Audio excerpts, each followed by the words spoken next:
Good afternoon, everyone. I would like to welcome everyone present today and those watching the broadcast and call the February 25th, 2020 regular meeting to order with all board members present, except Student Board Member Patterson, who is absent from today's meeting. The Navy JROTC Color Guard from Sarah High School will now present the colors. Please stand for the presentation of colors.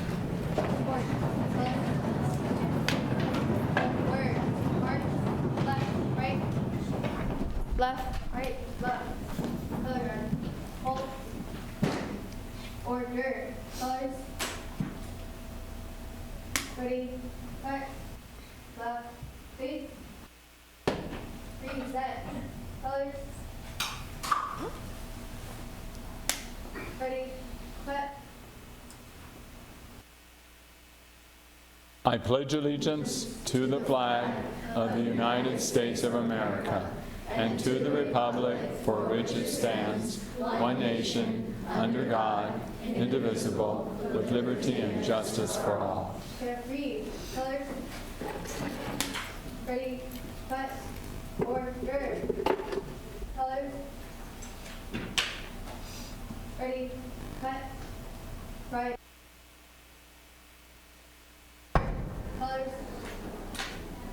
forward, march, left, right, left, left.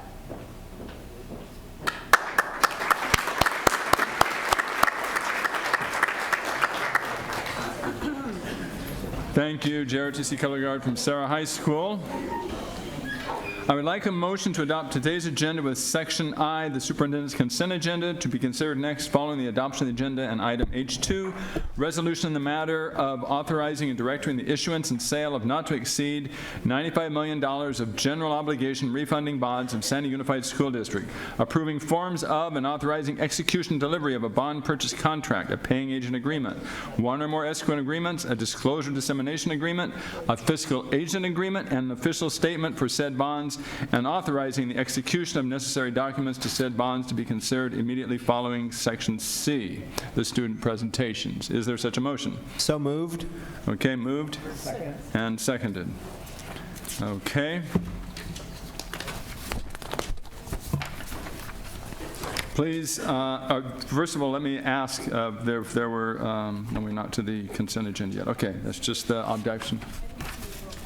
Okay. There's the vote. I marked my button, but my button's... Okay, please vote again, everybody. I couldn't see the thing. Okay, we will adopt the agenda in that order. Today's meeting, the Board of Education, is a business meeting conducted in public, and board members will not engage in a dialogue with members of the audience. The opportunities for members of the public to provide input to the board on non-agenda matters and items on the agenda is through the submittal of a public testimony request. The time period for speakers on each item are set by the board as described in our bylaws and will be announced to the members of the public as each one comes up. If you wish to address the board on any item that is on the agenda today or a subject not on the agenda, and you've not already submitted your speaker slip or done it online, please do that at the rear of the auditorium where the iPads are available. The requests are automatically time-stamped and must be submitted prior to the beginning of the discussion of that item. If you need any assistance, we also have translators over here to my left. Okay. Now, does any board member wish to remove any item from the consent agenda? Seeing none, Ms. Stoltz, are there any items from the public in which we have speakers? There are no public speakers, so is there a motion to adopt the consent agenda? Second. Okay. Moved by Trustee Whitehurst-Payne and seconded by Mr. Beiser. Please vote. And the consent agenda passes 5-0. Okay, now we get to move on to the good part, which is the student presentation, the Oak Park Elementary School, the 5th grade band and digital music program from the Crawford Cluster. This is in Dr. Whitehurst-Payne's district. Would you introduce the people involved, please? I certainly will. I am delighted to introduce my folks from Oak Park Elementary School. We were there a couple of weeks ago at the cluster meeting, and Monica, okay, it's difficult for us to stand up and look over the whatever you call them for music, stands. Yes, the stands, but I'm delighted about what's going on at Oak Park, and at that event, you presented to us at that time, and we have the teacher there, the principal is back there with some of her staff members, et cetera, so I'll allow you to introduce them, and of course, we have the students. I told them at the time, this is the model that we'd like to have in every school. So look forward to this. Monica. Thank you very much. Good evening, President Evans, Superintendent Martin, and distinguished board members. I am so honored to introduce to you the principal of Oak Park Elementary School, Dr. Villery, and her amazing students, to present to you the wonderful work that they have been engaged in every day at Oak Park to ensure that arts is alive in every aspect of learning at Oak Park. This presentation is also an example of the work that we've been doing in the Crawford Cluster to align our programs so that students can matriculate from elementary to middle to high school. We've been developing our music program, increasing collaboration between the teachers at the elementary, middle, and high school so that when we begin and our students will matriculate to Mann and to Crawford. So without further ado, I can't wait to introduce Dr. Villery. Please join us.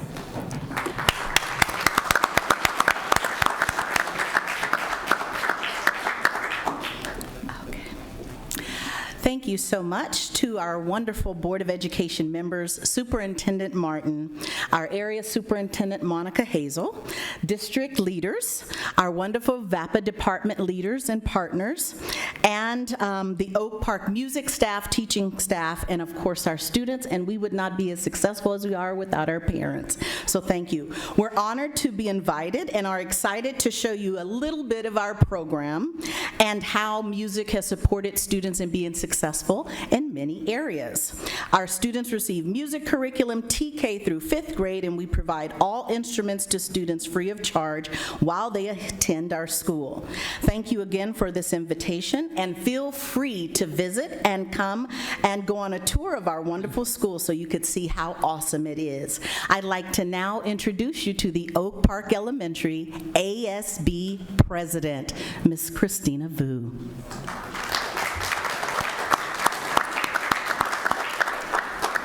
Good evening. My name is. Oh, You can push the button at the bottom.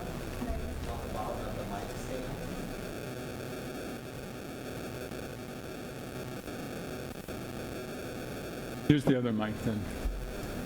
You can use that one.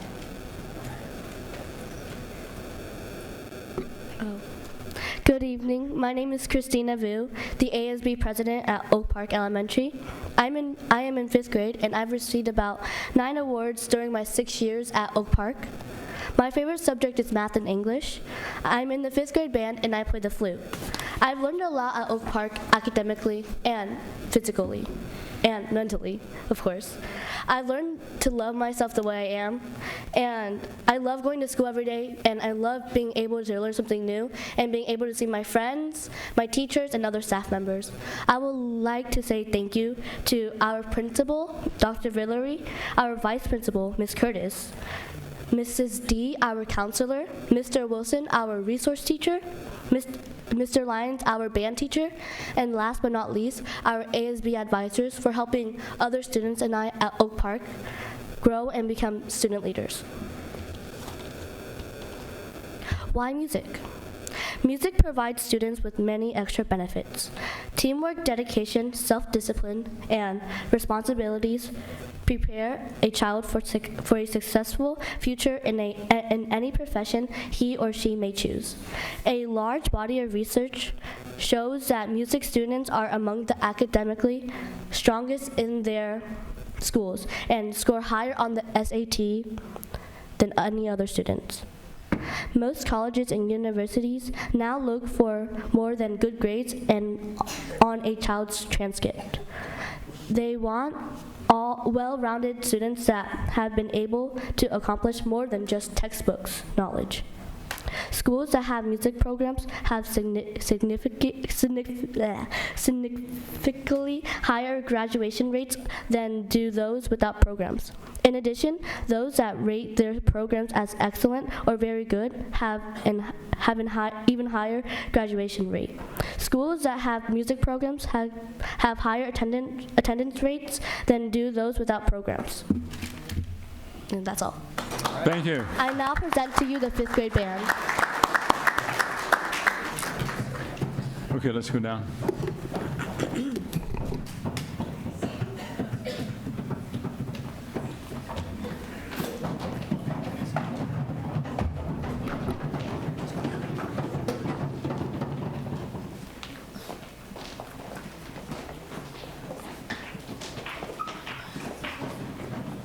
Rock point 5.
Sit down, listen, and allow me to teach about a journey with some friends and a giant peach. It all started with a man and a bag of seeds and a boy who was sad with no family.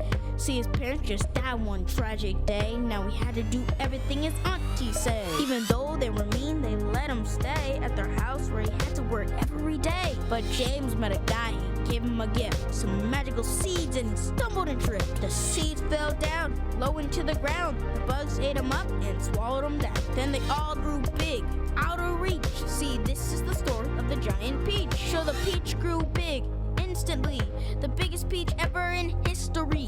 The bugs grew too and they started to talk. James climbed up the peach like Jack in the Stop. James was scared, the boy was in shock. He turned around to leap, but the door was locked. James was scared, he was about to scream, till the grasshopper told him he was part of the team. See, James was looking for love, and he found it in a group of big old bugs. Can you feel it on him? Can you feel it on him?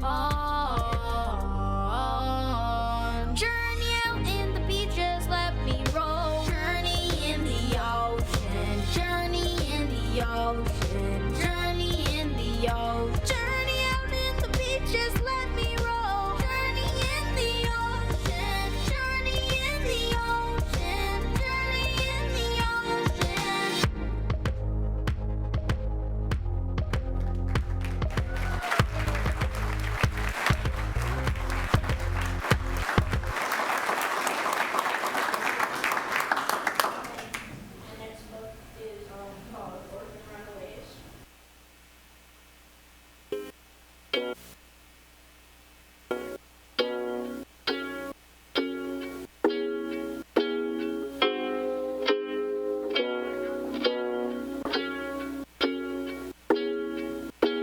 Run away like an orphan boy. I'm gonna run till I can't no more. I'm gonna run away like an orphan boy. I'm gonna run till I can't no more. Hi, my name is Danny, San Francisco family, brother, sister, and me. Lost my mom and daddy. Headmaster be tripping, didn't wanna listen. Ran away for good, guess I had to come up missing. Can't nobody tell me nothing. Can't tell me nothing. Can't nobody tell me nothing. Take the baby, we're running. Running through the city. Judas running with me. Stomach is on empty, and they're trying to get me. Come and don't be shy. I'll feed you, you'll be fine. Come and get some soup, said the lady with a smile. Gonna run away like an orphan boy. I'm gonna run till I can't no more. I'm gonna run away like an orphan boy. I'm gonna run till I can't no more. I'm gonna run away like an orphan boy. I'm gonna run till I can't no more. I'm gonna run away like an orphan boy. Gonna run till I can't no more. Left the house the next day, had to leave the baby. Headed to the train station, don't know how we're gonna pay. Gotta get to Oregon, gotta get to Uncle Hank. Can only get to Bodie cause we don't got enough bank. We gonna hop that train and get down that track. We gonna keep on moving, we can't go back. If my mom and dad were here, we already be home. We gonna run till we can't no more. Gonna run away like an orphan boy. I'm gonna run till I can't no more. I'm gonna run away like an orphan boy. Gonna run till I can't no more.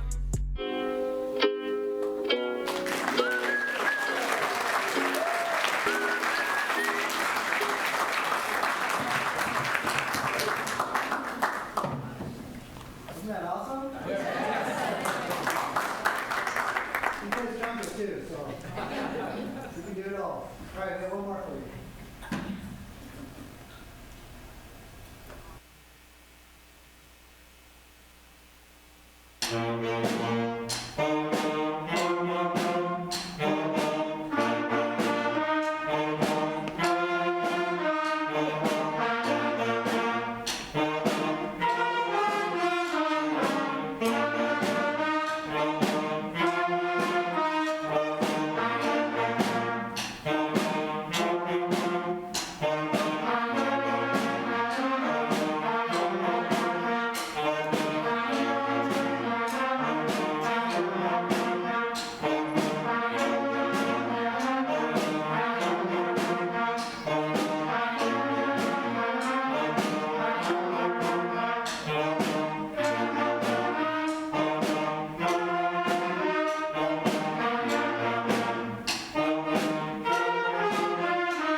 gonna take a photo.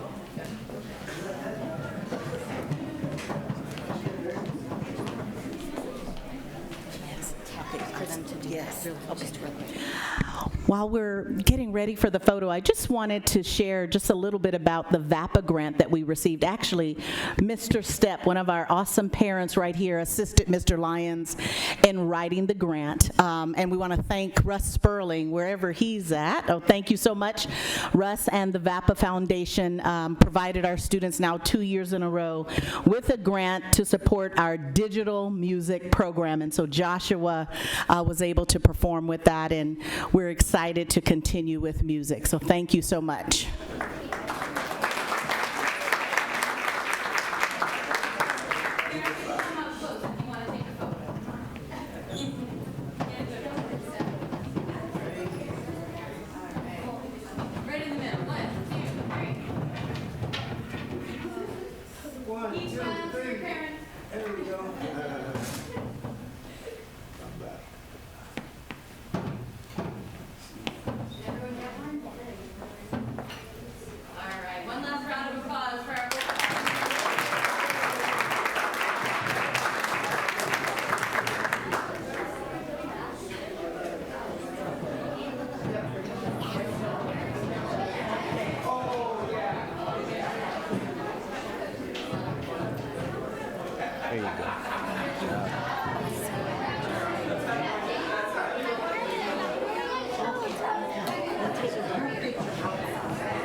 It's so weird after you went out with her kid.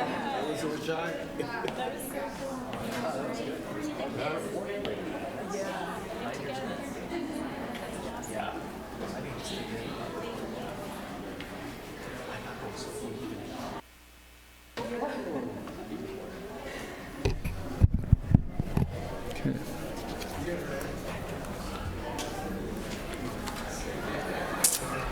Okay, we had a teacher and a student teacher for that presentation with the students.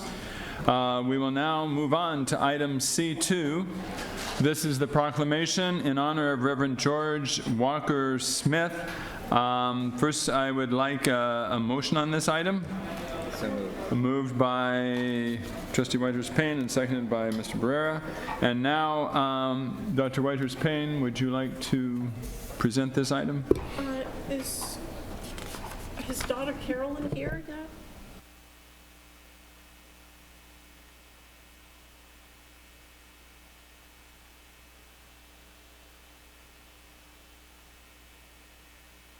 And your sister and any other family members, are they en route? Are they? My sister's not here.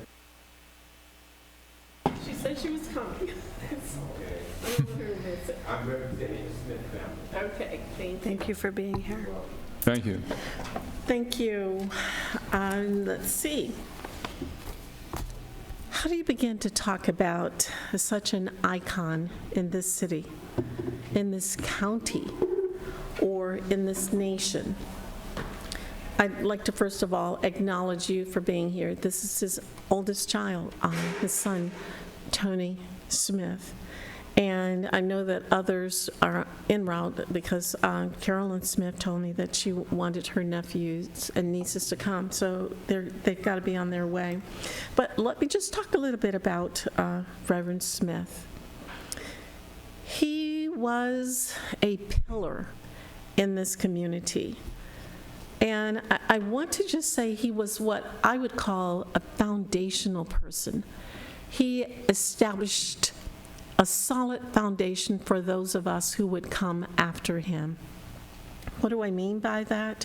He was the first African American elected to office here in San Diego County.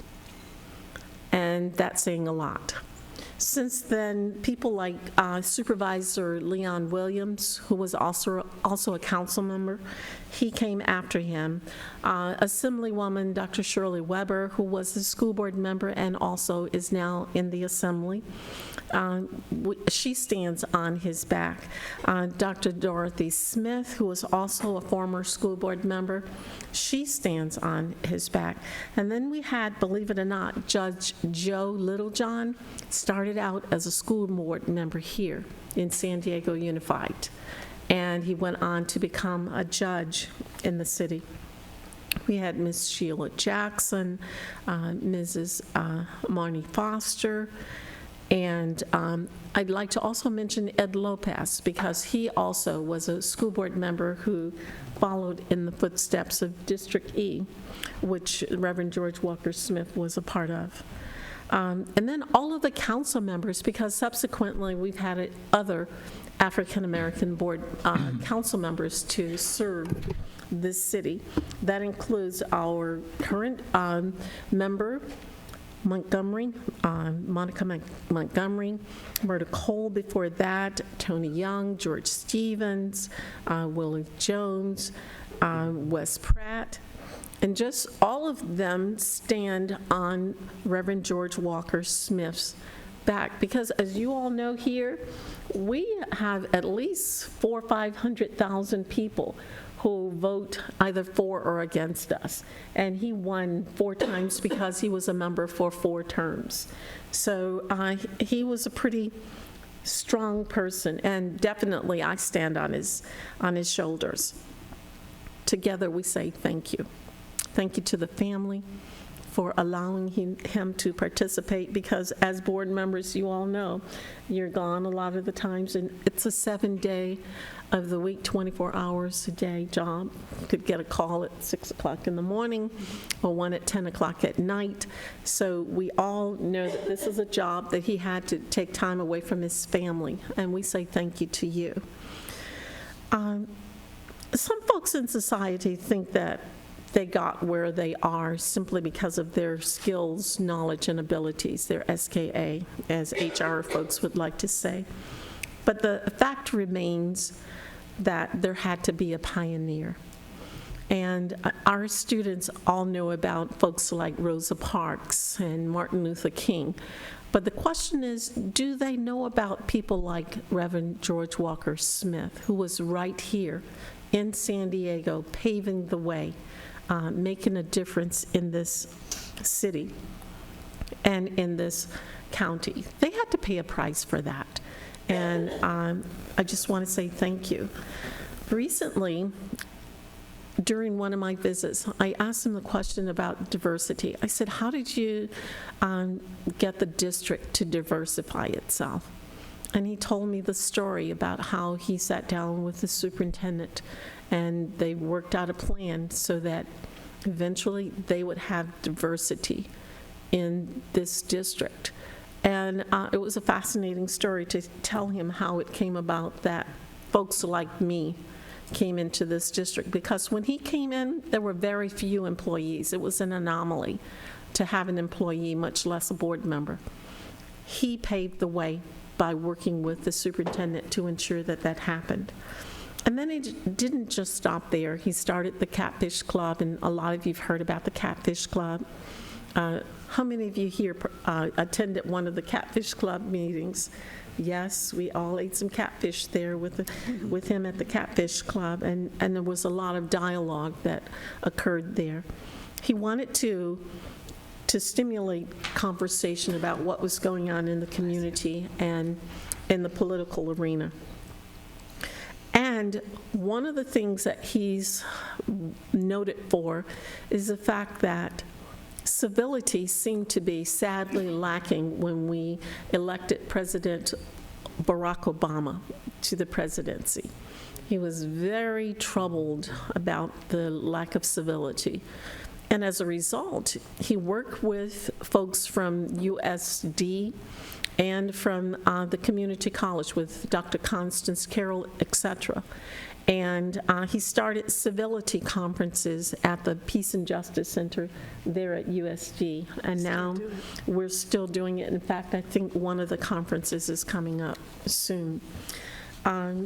He was truly a selfless man. That's the way I like to describe him, as selfless, because he was concerned about others more so than he was concerned about himself. I would like to read the proclamation that we're putting forth today, and John, our president, wanted it to go forth this week, even though his services won't be until March 6th. We wanted to put it forth today because we would like for all of our schools, and you'll talk about that too, acknowledge them on the 28th. So with that, let me read for you the proclamation. I want it read in the record. In honor of Reverend George Walker Smith, whereas Reverend George Walker Smith was born in a small town in Alabama on April 28th, 2000. That's not accurate. Not 2019. I see that now. It was 91 years ago. That was So do the math. yes, in 1928, right, somewhere in there. And whereas in 1953, 29. it was 29. Okay, that was, he was actually, okay, because his birthday was in April. He'll be born, he'll have his birthday. He would have had his birthday in April. And whereas in 1953, Reverend Smith attempted to register to vote in Alabama and was denied. And whereas shortly after, Reverend Smith moved to Pennsylvania, where he successfully registered to vote. And whereas when Reverend Smith arrived in San Diego in 1956, he founded the Golden Hill United Presbyterian Church, which eventually became the Christ United Presbyterian Church of San Diego, where he served as pastor until his retirement in 2000. And whereas soon after moving to San Diego, Reverend Smith became one of the city's foremost community leaders. And in 1963, he became the first African American to hold political office in San Diego with his election to the San Diego Unified School District's Board of Education. And whereas during Reverend Smith's 4 consecutive terms on the San Diego Unified Board, he served as president and advocated for a change in the district's employment practices, which led to more inclusive staffing and the employment of almost 800 African American and Latino teachers by the end of his 4th term in 1979. And whereas with the intervention of the United States Office of Education and the Superior Court, Reverend Smith was able to overcome board opposition and establish the Voluntary Ethnic Enrollment Program, better known as VEEP, and Magnet Program to help eliminate racial imbalance in San Diego schools. And whereas on a national level, Reverend Smith served as president of the Council of Great City Schools in 1972 and president of the National School Boards Association in 1976. And whereas in 1989, Reverend Smith co-founded the innovative preschool project, subsequently establishing the School of Success, now known as the McGill School of Success Charter. And whereas, sadly, Reverend Smith passed on February 15th, 2020, at 91 years old. Now, therefore, be it proclaimed that the Board of Education of the San Diego Unified School District remembers Reverend George Walker Smith and his extraordinary efforts to lead the way towards equal education for all students in San Diego County and beyond, and hereby proclaims February 28th as Reverend George Walker Smith Day in the San Diego Unified School District. Adopted and approved by the Board of Education of the San Diego Unified School District at a regular meeting held on the 25th day of February 2020. And with that, do we have any others who have come in to help celebrate and recognize Reverend Smith? I think I saw. Yes, you want to just stand? Just stand if you're here to recognize him. I'm still here. Yes. Thank you. Yes. Thank you. 1928 was his birthday. 1928. 28. Okay, thank you. Yes. Yes. For a couple of days. Thank you for that, and Okay. some of the other members. Are there any other public speakers on this item? Okay. Board members, any comments? Yes, Dr. McQuarrie.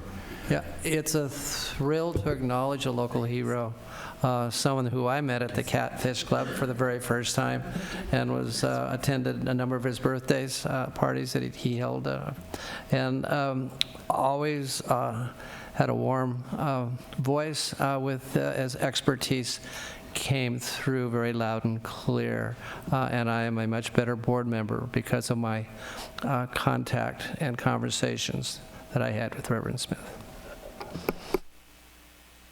Other board comments? Superintendent Martin? Thank you, President Evans. I just wanted to say that as a superintendent and on behalf of more than 100,000 students and all of the students who came before our current students, I want to say thank you to the family of George Walker Smith.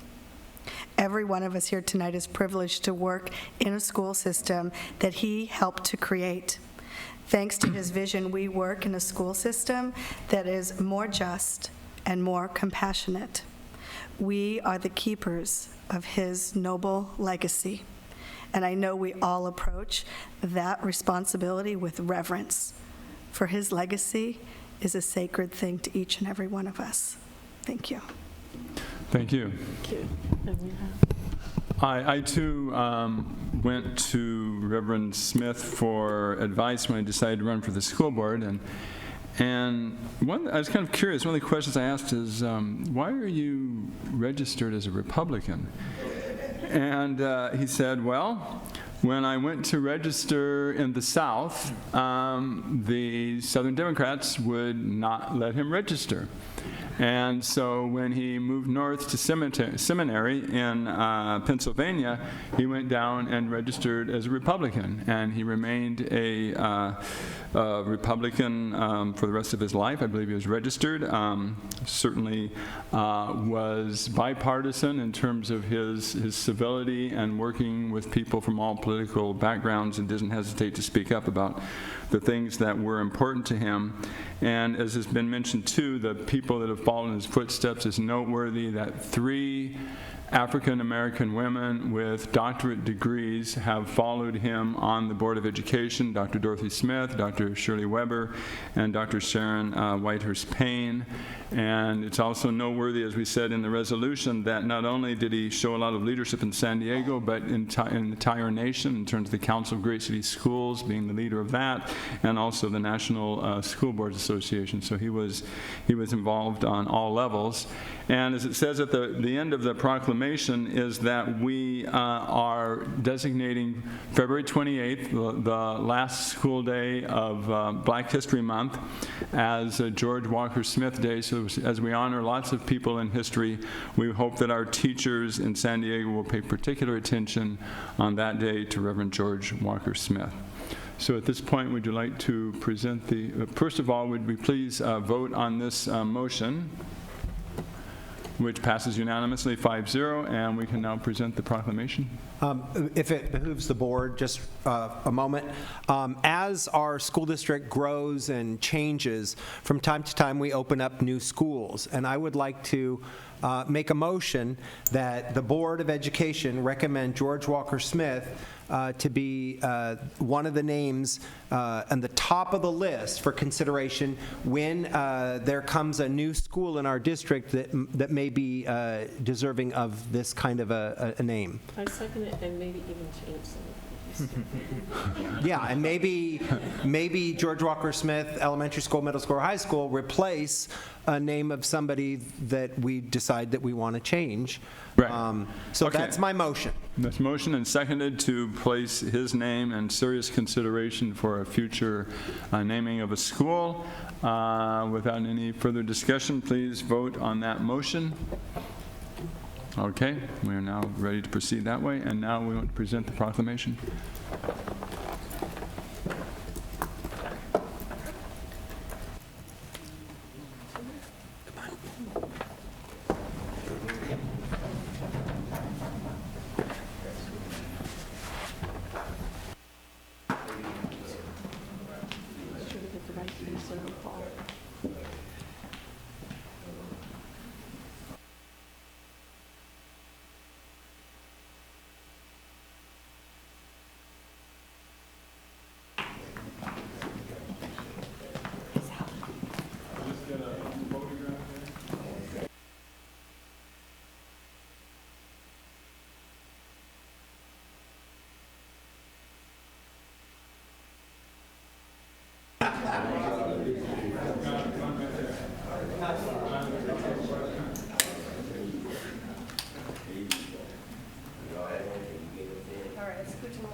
Okay, moving on to item C3 is the proclamation in recognition of Charles Alexander. Is there a motion on this item? So moved and seconded. Okay, and Trustee Winters-Payne, please present on this one also. Thank you very much for that. And this one gives me pleasure to present also. I don't know if you've heard of unsung heroes, and you have some idea about unsung heroes, but the individual I want to present this to this evening is what I call an unsung hero. He's not one to look for a camera or who really wants to be in the limelight, although his competence in his field has thrust him forward. Recently, he turned down an opportunity to work for Tyler Perry in the security department for Denzel Washington because he was committed to his assignment here in San Diego and the Mount Hope project in particular. He was very passionate about it. A couple of weeks ago, he came to the board and was just listening, and he felt so compelled by some of our discussion. He came forward and shared his concerns about the Mount Hope community. I don't know that there were too many dry eyes after he spoke to us about what the children in that community experience. He talked about the firing range and the fact that that is where the children in the Mount Hope community have to experience ongoing shooting from the police range. Now, you might say, yes, they have to rehearse or practice. I guess it's practice. But my question is, why does it have to be in that community? Why can't we put it someplace else, or why can't we put it at the military installation or wherever they practice, or someplace away from our children and the community? And I know that's a difficult task, but we're taking that on as a task as a district to try to look at that. And I understand this is a project that he's been working on for 40-some years to try to address that as a city, that several of the council members have said they would look at it, and they haven't been able to successfully complete that task. But when you start looking at our children and what's happening to them, how can we say that we're doing everything when we haven't addressed that concern? That's just one issue. Then there was a matter about the fact that we need to do something to interrupt the school-to-prison pipeline. And we've tried a lot of different things, but he's got some ideas about things that we could do there to help address those concerns, i.e. doing things like the Scared Straight issue, and there's a whole outline of things that we can do related to that. And then they don't have a place to play after school activities like football and basketball, etc. in that community. And I'm just like, when I think about it, I'm kind of appalled that we don't. And so someone raised the question, well, why can't they go to the Jackie Robinson Y? Well, if you'd like to go through a cemetery to get to the Y, maybe that's an option. But I don't think that's an option that I think we should put our children through. So we need to look at ways that we can assist to help our students to become well-rounded, balanced, and to have the normal opportunities that other kids in other communities have. And so we're taking this on as a district, with the task force. Superintendent has said that she's willing to take this project on to help us to find ways that we can address some of these concerns.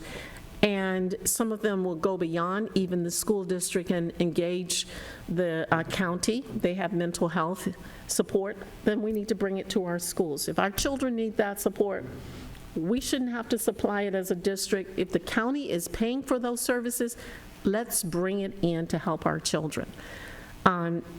If they need a place to play, let's look at the area and see what we can do to address those concerns. So I'm willing for us to take that task on, where, as I said, we're going to develop a task force. And I want to thank our unsung hero, Mr. Charles Alexander, who sits out there in the audience. I'm going to read this proclamation for him, and then we're going to have him to come forward and give us some remarks if you'd like, and then we'll take a picture with him. Is that okay? That's fine. Okay, thank you.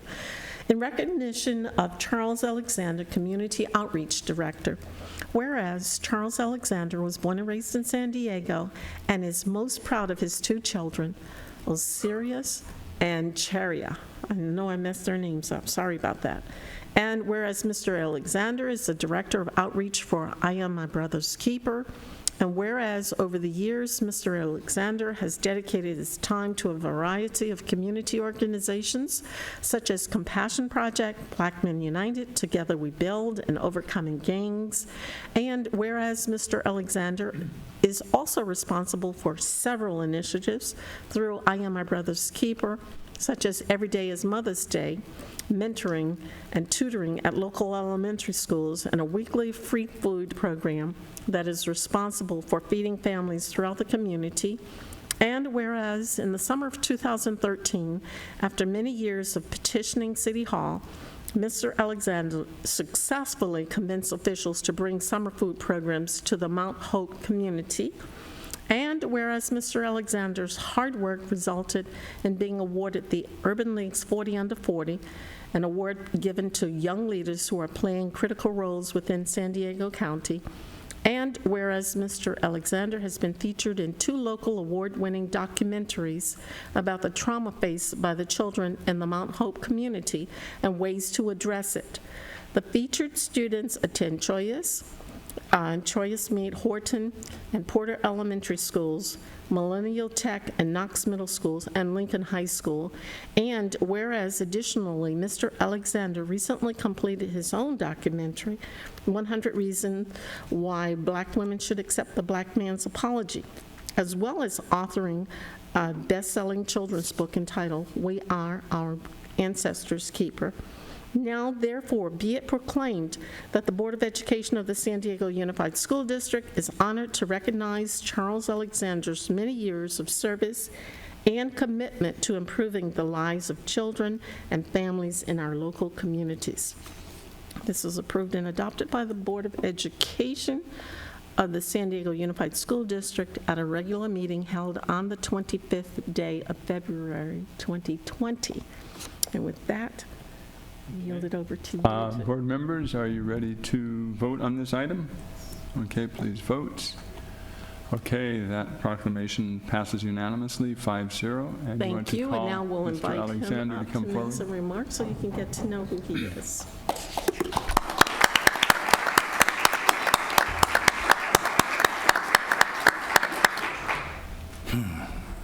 Thank you so much for this award. I appreciate it. In our field, we don't get awards, because, we doing God's work. So that's 24 hours a day. And when I spoke about Mount Hope and Troy's View, it's hard to stand before you as a board when I done stood before councilmen over and over and over years complaining about the hardship that these families is going through, and to have two council members stand over the dead body of Charles Lewis and promise me that they was going to do something about Mount Hope, which was Tony Young and Myrtle Cole. None of them never held up their end of the bargain. And to hear y'all talk about it, it's kind of emotional, because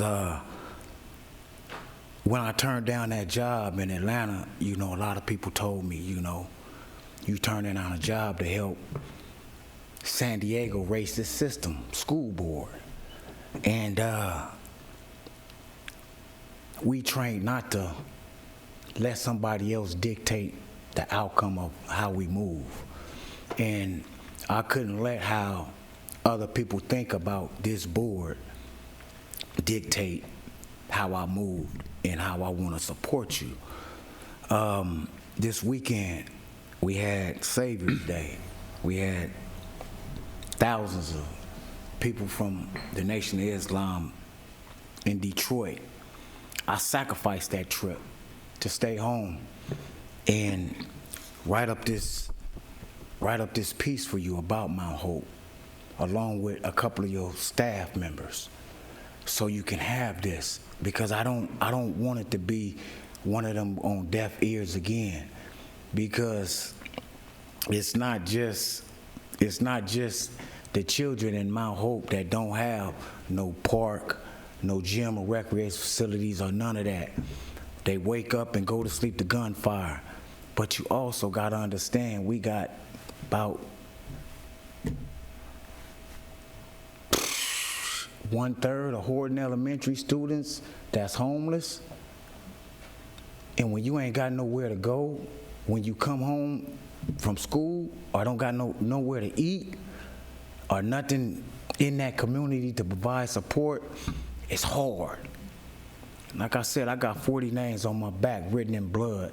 We got 119 dead in that community. Black men. We got the only community that Hispanics and African American is at war with every other community. You check the stats. Market Street or neighborhood Crips don't get along with nobody in San Diego. And we got students that's suffering because they live in that community. You can't go to Jackie Robinson YMCA because that's another gang territory. That's on Imperial. So you can't leave out of that community without facing no hardship. I'm a part of the Compassion Project. Anytime there's a loss of life in the city, we the first ones to be called with the police department. I'm tired of inheriting them mothers' losses of life for children without doing something. So I'm asking you here today, please don't just talk about it. Let's do something. Thank you so much.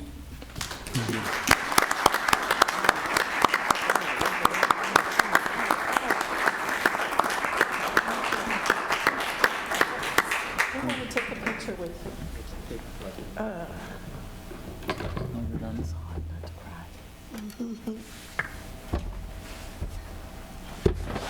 And one last thing, Gompers, I really need you to take a look at that, because that should be George Walker Smith School right there, because you need to know who Gompers was. Gompers was a racist dude that a lot of people suffer from. You really need to look at that. Take that black cloud up off that community. Removing the name Gompers is starting to remove that black cloud. That's like Robert.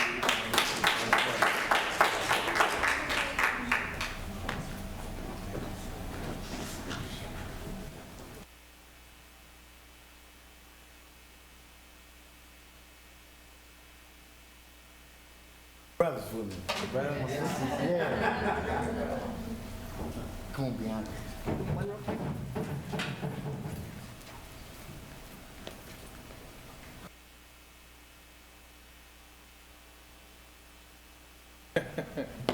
Plenty more. Y'all got to get up in this picture. He wants to be Oh, okay. Sorry, folks. They come up and take the picture.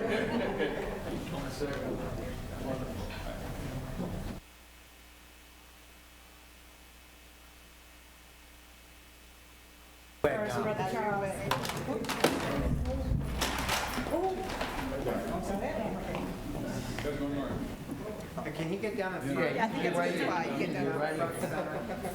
Okay, so There you go. It's all about it.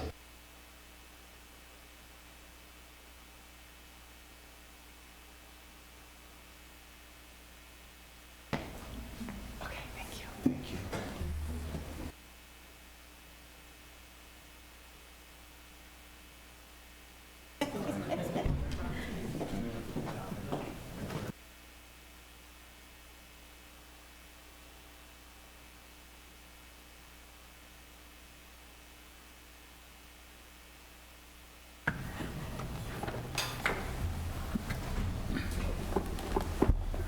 Thank you all.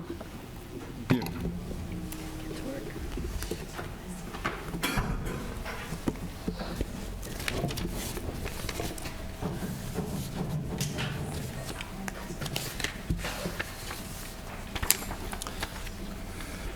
Can I just, I would just want to say thank you so much. You'd mentioned that a third of the elementary students at Horton Elementary School are homeless. And I was reading an article just yesterday that the San Diego County Board of Supervisors just authorized an additional 125 homeless vouchers so homeless people in encampments can go have someplace to live in hotel rooms off the street. And I believe it was about $5.6 million next year for 125 more families to get off the street and go somewhere. And I was thinking, with the size of the budget of the San Diego County Board of Supervisors, why can't they think about the opportunities to get more homeless people so that they can have shelter over their head? And these homeless encampments, these homeless tents where everybody's in bunk beds, horrible. I remember when I was in a homeless shelter with my little brother and my little sister and my mom, I was responsible to keep my little brother safe because we had to get pushed in with all the other male folks, and my mom would protect my little sister, and we were separated. And that's just not acceptable. And I'm done. I am done with this. We have a third of our elementary school children that are homeless at Horton Elementary School, just one school. And we can't find, as a society, a couple $1 million to all put them in a hotel room or something. We have got to stop thinking this is normal, that this is okay. And I want to thank you for your work and your determination to try to bring about change. Thank you.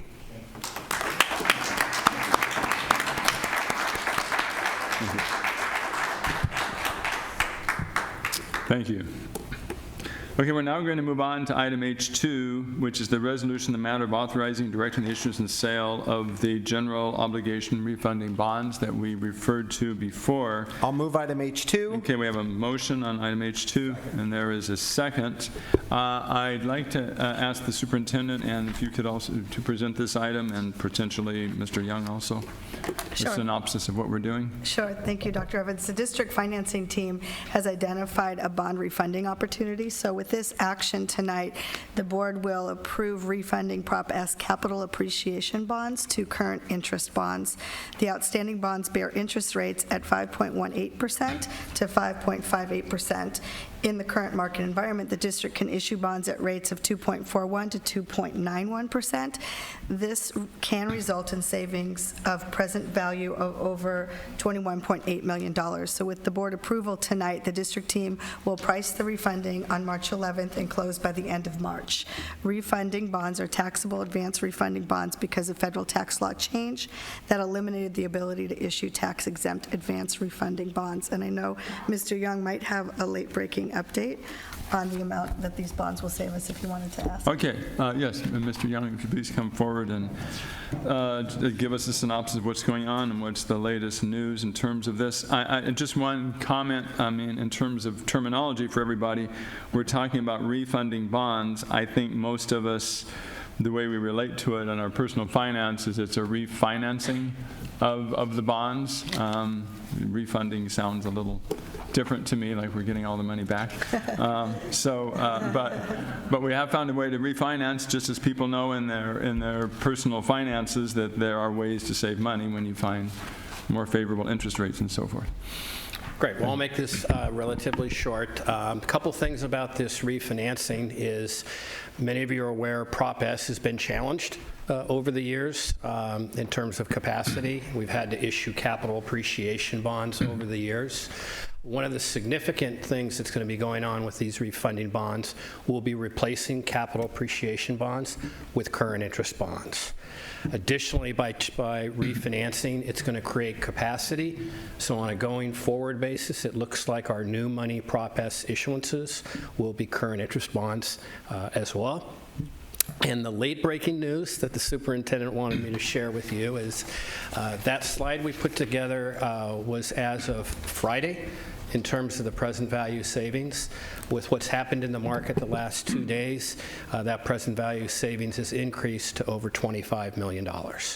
And that's savings directly to the taxpayers that will result in new money issuances of current interest bonds and getting the district more projects more quickly than we'd anticipated.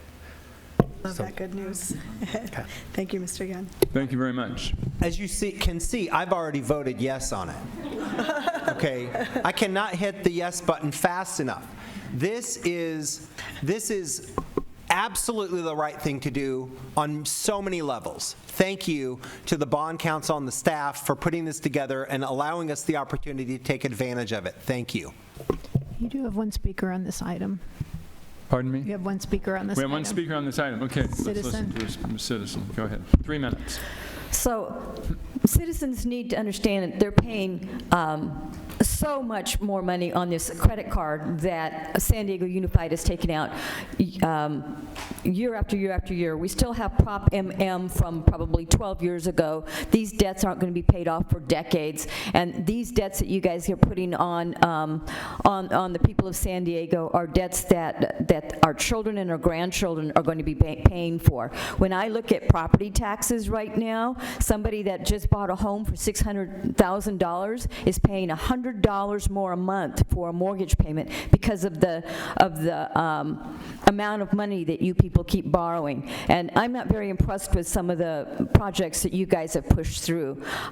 Important things like cleaning up our bathrooms don't get solved by a coat of paint. Using money to pay for employees that come off our bonds, I don't like that. Buying computers with this bond money, that's a very expensive way to be purchasing technology. That was never the intent of these bonds, to be buying computers for students. But of course, Cindy can't manage the budget, so what is she going to do to come up with money for those types of things? Reducing the liability doesn't change the millions and millions and millions of dollars that we're going to be paying for these 4 bonds that are on our property taxes currently for the next generation and the next generation. And that's on you guys.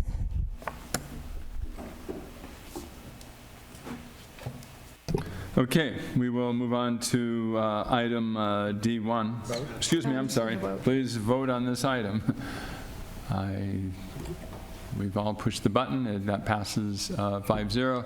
Thank you very much, the Bond Council, for all the work that you're doing and the good use of our money. Do we have any speakers on items D1 through D5, Ms. Stoltz? Yes, you have one speaker on D3, citizen. One speaker on item D3. Okay. So on item D1, there are no reports from closed session. Item D2, we have no administrative assignments. So now we will go to item D3, the Associated Student Body President's reports. So I'm going to let the ASB student representatives introduce themselves. You can tell us what's going on at your school, academically, socially, and so forth. And we can start with let me see here, with Ayla Comasa, the ASB president of Lincoln High School, and then we will go to the ASB president of Point Loma, who is also the president of the Council of Presidents. So let's start with Karen is from Lincoln. I'm sorry. Karen Mendez from Lincoln. Karen Mendez. I'm sorry, I'm reading ahead. Ayla is, okay, I shouldn't skip over. Karen, excuse me very much. Okay, Karen Mendez is the ASB president of Lincoln High School, and then we will hear from Ayla afterwards. Hello everyone, my name is Karen Mendez and I'm student president of Lincoln High School. I'm also a student advisory board member and represent Subdistrict E as well as the Lincoln cluster. Some highlights I'd like to speak about my high school today are the college acceptances that have been rolling in. So far we have 29 early graduates and acceptances to Arizona State, CSU Long Beach, SDSU, UCLA, and many more. To date, more than 15 of our athletes from fall sports have received full ride scholarships to universities such as Miami University, the University of Nevada, Reno, San Diego State, and the University of San Diego. We just hosted 350 8th grade students from Knox and Millennial Tech Middle School. We're working on supporting the big transition from the eighth graders will be making to high school. The articulation visit was led by ASB, club leaders, and captains from athletic teams. The 8th graders had a great time and are very excited about coming to Lincoln. We already have students signing up for cheer, football, and our dance teams. ASB recently held a TikTok competition that helped raise school spirit and showcase our students' talents. Currently, we are having an African American History Spirit Week to honor the cultures included in our school. We have the Green and White Ball coming up in March, where we invite past alumni from Lincoln to crown Mr. and Miss Lincoln. Hornets are leaders in the community. I'm in the Lincoln crew recently went to middle schools in our cluster to interact with students and build relationships. Lincoln crew also hosts activities after school to encourage students to be more involved in the school and provide community service. I'd also like to congratulate our girls basketball team for being Eastern League champions. Tomorrow they take on Grossmont High School in a battle for a chance to play in the CIF championship. The runner-up for CIF Division I in football was Lincoln High School. Our varsity football players worked really hard this year, and I'd like to take time to congratulate them too. In January, our mock trial team hosted 12 other high school teams from around the county at the 7th annual Lincoln Hornet scrimmage at the California Western School of Law. Just last week, our engineering program hosted a special assembly called Girls Take Flight. 345 girls from the sophomore and junior class were invited to apply for a program that would certify them in becoming a commercial drone pilot. The Internet Club at Lincoln, sponsored by the Rotary of Southeast San Diego, has awarded 3 juniors from Lincoln the opportunity to travel to Europe for 2 weeks, full expenses paid. The Fire Protection Program was awarded a $10,000 grant from San Diego Gas and Electric to use for upcoming projects. Lincoln High School was just selected to become a part of the Bill and Melinda Gates-funded program called Breakthrough Success Community, with the focus of improving the rate of our freshmen being on track for high school graduation after their first year of high school. Next year, we will start the Link Crew Freshman Mentorship Program. Select juniors and seniors will be trained as mentors to guide future Hornets through their first year in high school. They will have academic coaching as well as social to stay connected for success. Dr. Evans, on behalf of our school community, I thank you for taking the time to visit Lincoln High School. Last week, you shadowed a 10th grade boy for the entire day, went to all his classes, and got to experience what it feels like to be a high school student at Lincoln. Did you see me there? No. Did he break?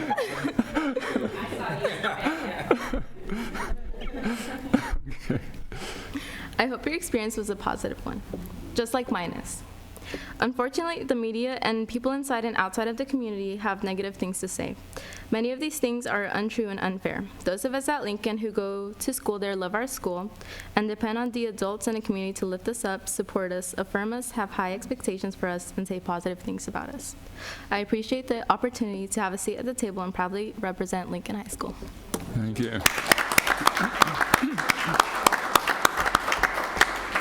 Thank you for that report about the academics, sports, volunteer programs, the special things related to fire and engineering, and the fact that you're working with other schools in the cluster.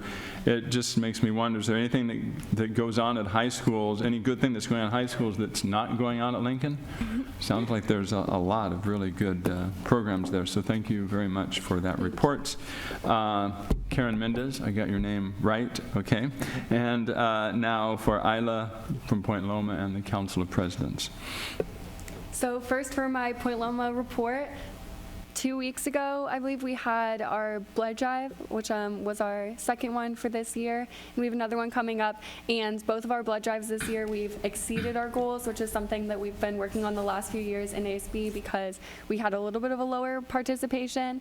And we've gotten a lot of more community members coming to our blood drives as well as students, which is just a really great thing that we're proud of because it's something that we're able to do as a school to give back to the community and help a lot of individuals that are here in San Diego who might need that help from us.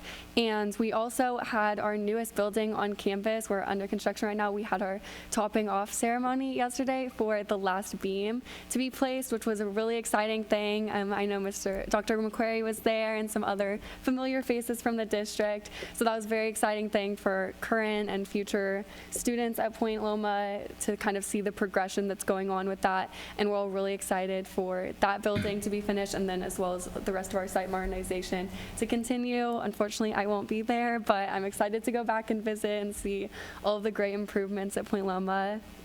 So that was super fun. And we've also been working a lot with our students on campus with our Place for Peace program that was formerly the No Place for Hate, and we kind of transitioned that name to put it in a more positive manner and present it in that way. And we've been working with training students for that, as well as staff and admin on campus, and it's been going really great so far this year. So I'm excited to see what continues with that. And then for my council report, I know the last few meetings I was talking a little bit about the ASB Winter Workshop that we were putting together for all ASB students in the district to be able to come together and share best practices and things that are going on in our schools that works well, maybe we can improve on, and see how we can all kind of help each other. And we had that recently, and it was fantastic. I've had a lot of really positive feedback from that. We had a really great turnout from a lot of schools, and a big shout out to Claremont High School for hosting that and putting that together. Their students and staff worked really hard to make it a wonderful event for everyone. So I know all of the different ASBs were able to take a lot of things back to their schools, and we're working on that. And then tomorrow, all of the ASB presidents were invited to the Laurels for Leaders event. And so we have that tomorrow at San Diego State, and we'll also be finding out the winning school of the MLK food drive that we've been working on for a little bit. So all the presidents are very excited for that to come tomorrow. We have a lot of exciting things to come, hopefully. So thank you. Thank you, and thank you very much for that report. And we have one public speaker on this item, citizen. When we receive the ASB reports, I'm really interested in finding out what the financial status is of all your ASB accounts. When I'm looking at documents, I see that the students are not in charge of their ASB accounts. They're not informed about the scholarships that are not being given out to students that are on the ASB accounts. I don't see the minutes. I see the adults controlling the ASB clubs and the ASB accounts.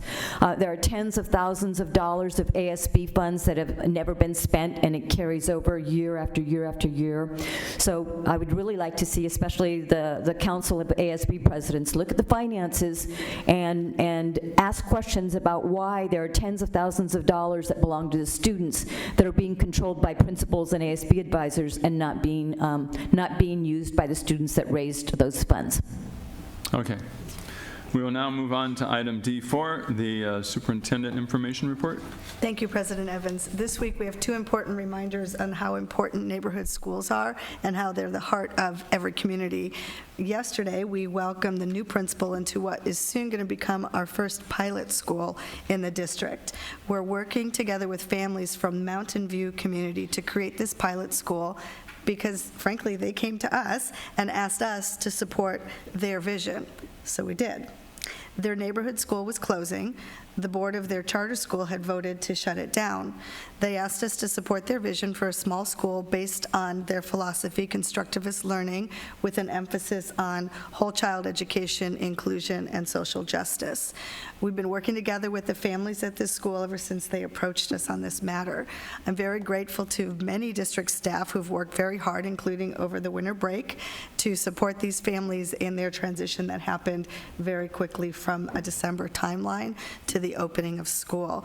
We worked hard to support the families in their fight to keep their neighborhood school open. This proves that we can be a district that serves more than 100,000 students without losing sight of the individual students in our schools and staying focused on the unique needs of every learner in every single community. Our schools are also there to support families when they're going through difficult times. This week, the new federal policy on food assistance, called the Public Charge Policy, took effect. What that means is our hardworking immigrant families could soon face a choice between putting food on their table or applying for citizenship. It's truly a heartbreaking turn of events, and we want our families to know that we are here to support them. Many of our schools also house food pantries. That's because our neighborhood schools are at the heart of the communities we serve. So I just wanted to extend my thanks to our staff that make these partnerships possible, because our families are truly counting on all of us. Thank you. Thank you. Okay, we will now go to board information reports. If you want to share some information with us today, let's start with Dr. McQuarrie. So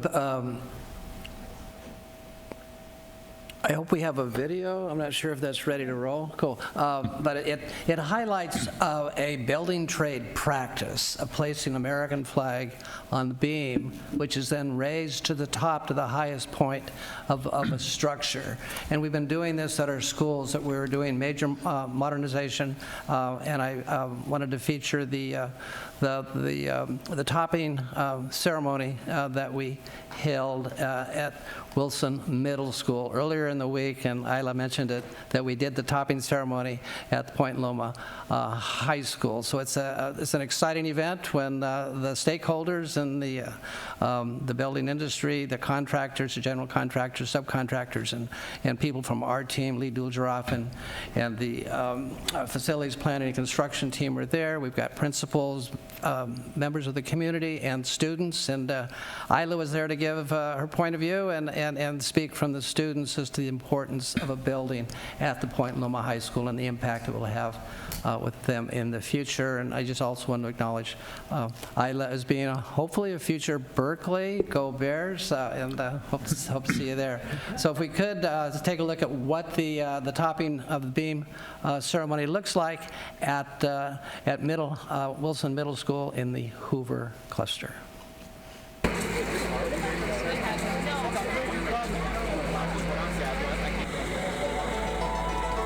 This represents a dream come true for the entire City Heights community.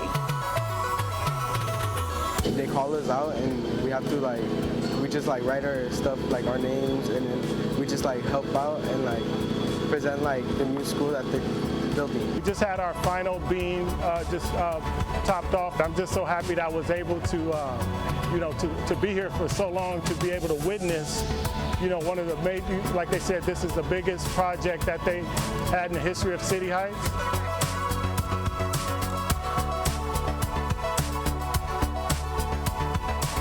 For so many years, planning and planning and planning.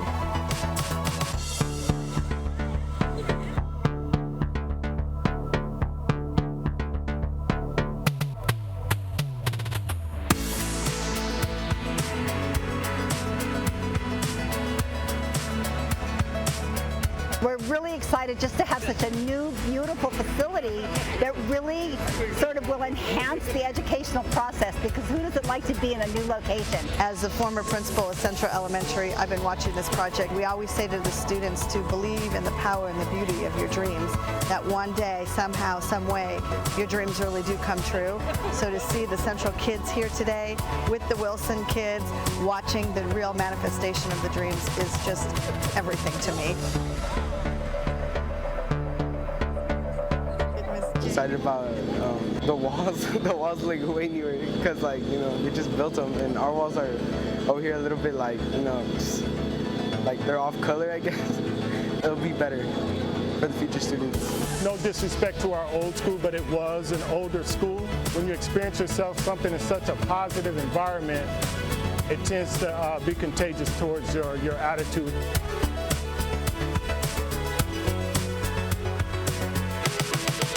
Support what's happening here because we work with about 400 students this year on a weekly basis, and a lot of those students are going to be coming here. This topping off ceremony sends a clear message to this community that they matter, their education matters in this state-of-the-art facility that's just about ready to open. Thank you. Great, thank you very much. That was a good video. Trustee Barrera? Yeah, just very quickly, thank you, Superintendent Martin, for mentioning the stress that this public charge regulation is going to create for our families and the fact that we're there to offer support. And as you've also made clear in our partnership with the Hunger Coalition and other organizations, we absolutely encourage and want to make sure that our families are still signing up for the free and reduced lunch program. This public charge regulation has no effect over that program, and so it's more important than ever that our families sign up for that program. So thank you. Okay, Trustee Beiser. I think Sharon is ready. Go ahead. No, you've got your whole PowerPoint. Oops. Go ahead. It's just Either one is fine. It's just something quick. I think in the PowerPoint it has a picture of the Horton Elementary School celebration. And then the next one talks about the Elementary Institute open house. On the right is the open house, but on the left, Alicia Yancey is a graduate of Lincoln High School. And now she's at UCSD. She got the Chancellor Scholarship. We recognize her. This picture might help you recognize her a little bit more. Anyway, she got a scholarship on Saturday at UCSD. They gave her a scholarship to continue her education. So it was really exciting to go to this event and see one of our students being acknowledged there as a star. And then we had our Morse cluster meeting on Wednesday night. And basically, they just want to remind the communications department to send someone to their meeting to help them with their communication issues. And also, they're trying to do something with math and science for the elementary students. So we're going to be working with the area superintendent and the Elementary Institute to see whether or not we can get some services for them there. The only other thing I wanted to mention was the African American Museum honorees, and you'll notice there some of the recipients, Bob Matthews, Dr. Bob Matthews, and his wife on either end. And then Francine DeWitt Haynes is representing her father, who was former director of the museum, the Y, Jackie Robinson Y. The first African-American, I believe, to represent that Y. And also, he got started with the Common Core Theater. And then finally, noted, I'm not sure if they got this note up, but there's an event on Saturday, the African-American Awareness Museum, and the location is 3796 Ocean View Boulevard in San Diego at 92114. This is all day. It's a museum. It's a mobile museum. So anyone listening, if you'd like to stop by and see some of the events, and we'll put the flyer up on the website with my report. Thank you for this. Thank you. Trustee Beiser? I'll defer. Defer. Okay. Well, as Karen Mendez mentioned, I went to high school last week. I wanted to see how different it was from high school in the 70s. It was a little difficult to go undercover. I just had on jeans and a t-shirt and a backpack. First of all, the principal had to find somebody that was willing for me to shadow them. I asked her what that was like. She said, well, I asked several people who declined the opportunity. But one agreed. I'm not sure how enthusiastically. And so I followed him around in the classes and did all the work that they were doing each day. One thing I saw a lot of was there was a lot of combination of group work and individual work. And it was the one thing in all the classes very clear where the teachers really cared and connected with the students in a very, very sincere way, and that the students were very engaged in the classes. One of the things I noticed when I was in school, when the bell rang, it was the sound of freedom, and everybody ran out the door as fast as they could. And they had like a 10-minute warning that the class was ending, students stayed engaged, and then when the actual bell rang, they didn't go running out the door like they had to escape or anything like that. I started off in the AVID class, and we were talking about African American history and Black History Month. There was a combination combination of individual and group activities, working on an expository essay in an English class.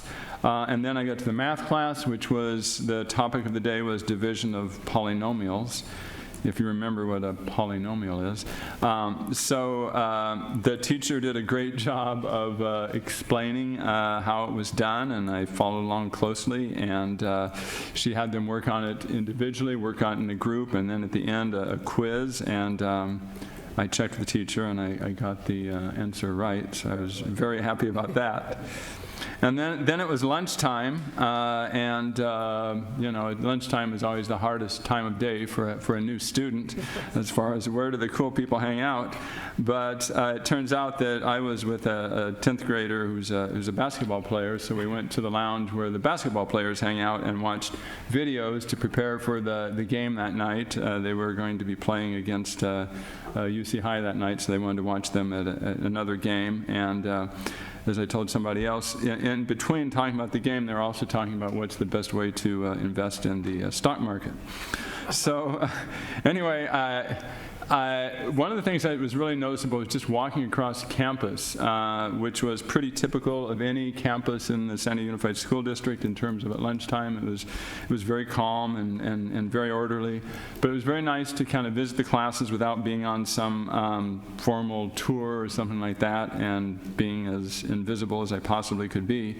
But it's certainly very different than when I was in high school, because there was much more emphasis on group collaboration and a lot more emphasis on critical thinking as opposed to just answering questions about content that you've learned. And so it just happened that I chose Lincoln High School, and as Karen mentioned, there's lots of different ideas and perceptions in the community about Lincoln High School, so I wanted to see what it was like to just be there for a full day of school. I also kind of wondered about the block schedule, since I had never gone through that, and I thought the classes might be rather long, but that they were not at all. I mean, because the students were very engaged, and because I was very engaged too, so that kind of made the time go pretty fast. So anyway, that was a wonderful experience at Lincoln High School. It's obviously visiting 4 classes during the day. It's not representative of what's going on in all the other 40 classrooms, but I was following the classes of one particular student, so I want to thank him for letting me do that too. So with that, we will conclude our board information reports. Is there a motion on the board consent agenda? Okay, moved and seconded? Second? Okay, please vote on the board consent agenda. Okay, now on item G1 is an action item as a memorandum of understanding for the... Oh, I'm sorry. No, please do. I just want to applaud this venture that you went on at Lincoln. I think that that's really great, because I think that a lot of times there can be a big disconnect from what you might think is going on at the schools and what we're actually experiencing in the classroom. So I think that was I don't know what brought about that idea, but I think that was a really great thing that you did, and I would encourage any of the board members who have the time to maybe do the same thing and even just shadow a student, because it's definitely different than when you might visit the schools and everyone's prepared to have these presentations to the board members, or, oh, the board members are coming into the classroom, what are we gonna do, I don't know how much it might be different, but I think that was a really great thing that you did, so I just wanted to say that. Yeah, and I think one of the things that was interesting to me with the teachers was they seemed pretty oblivious to the fact that I was there, because they were so engaged with the students and working with them, and that's another difference I noticed from my own memories of high school in terms of the teacher either standing in front of the room or sitting at the desk in the front where everybody's working. All of the teachers were constantly moving throughout the classroom and checking with students and seeing how they were doing. It was very active. So yeah, I think it's a great thing, and maybe somebody will come to Point Loma High School and see what that's like. Okay. Okay. Okay. So then we moved on to the... We'll move item G1. Okay, item G1, the memorandum of understanding with the Administrative Association of San Diego. Second. Is there a second? Okay, if there are no comments and no speakers, Ms. Stoltz, any speakers? No speakers? Okay, please vote on this item. I'll move item H1, the update to the district's lead in drinking water policy. Okay, moved and seconded the district's drinking water policy. Just to be clear, we are anti-lead. So Superintendent Martin, would you present this item? Thank you, President Evans, and Drew Owens is going to come and join me up here.